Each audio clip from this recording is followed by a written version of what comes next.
are super excited today Yes. to be a special guest.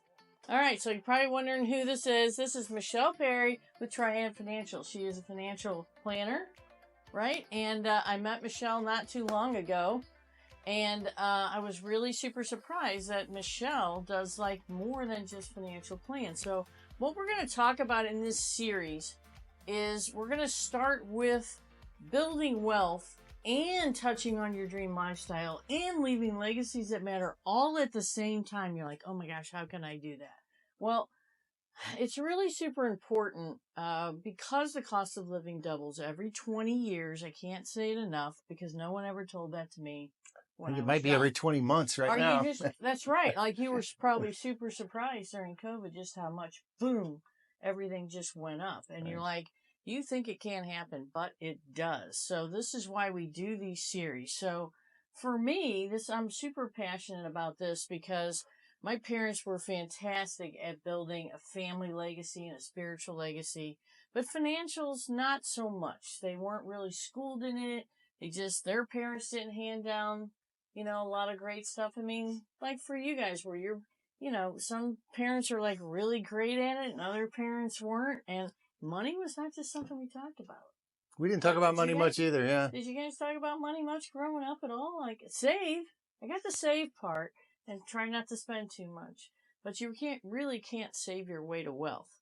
So we have to really control expenses as part of our wealth building plan. So you're out there working every day. And so Michelle, tell me a little bit about what you do when you start with somebody, because you don't just like jump right into investing, right? You like really check them out first. Like you help them lay the groundwork for building wealth. Tell me how you do that.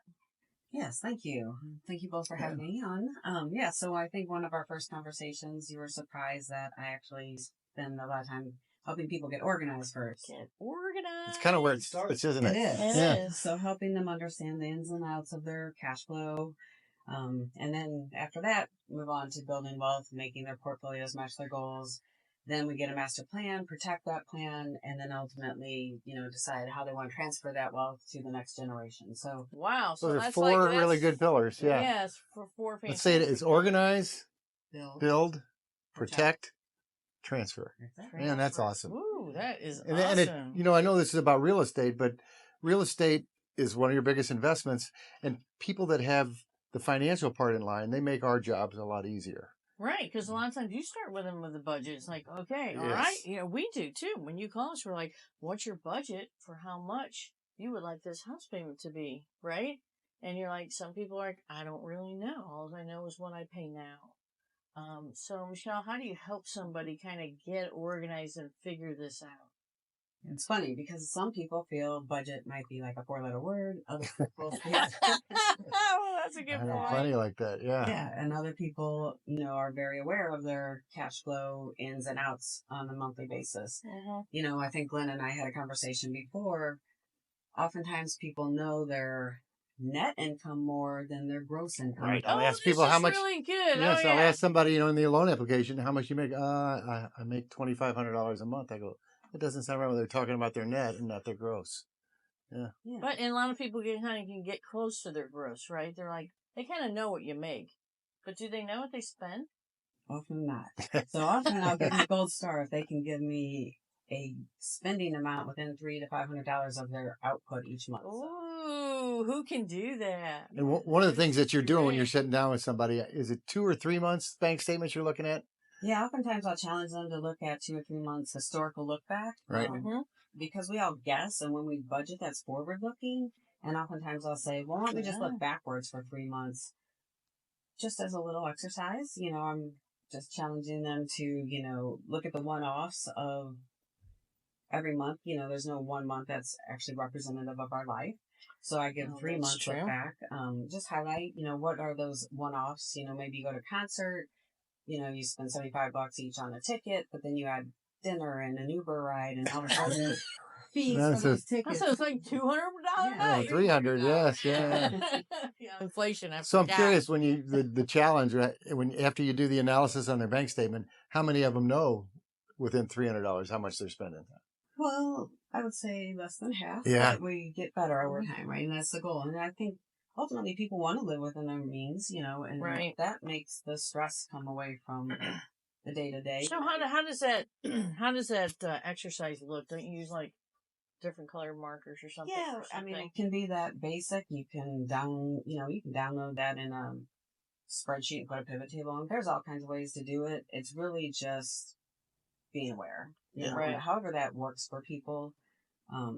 Some people are already very in tune with that, and we don't have to spend much time on it. And other times, right, it gets to the point where we actually see so many swipes of debit cards and credit cards. I might challenge them to put $200 in their pocket and cash and see how many days they can go without using a debit or credit card. What a great idea. That's a great I'm going to see if I can get my kids to try that. Yeah, just so, because when you're using that plastic, it doesn't really seem like money. And that's the Dave Ramsey, it's just, you don't feel like you're spending what you earn. You feel like you're just putting a piece of plastic in a transaction. We did this one time when our kids were young, and we were like, we spent $800 one month eating out. And we were like, whoa, we had no idea. We thought it was a whole lot less than that. And we immediately pulled back. But it was because, to your point, we were actually looking at it. Well, my husband does. He does. He should. Well, like a hawk every month. He looks at it, and that's what's really kept our expenses in line. If there's two of you, if one of you is really looking at it, it really does help. Michelle, I know Angie and I will talk to a lot of people that want to get into their first home. And the conversation I'm going to have, if you're not saving money, if you're spending more money than you're taking in, you're not ready to buy a house.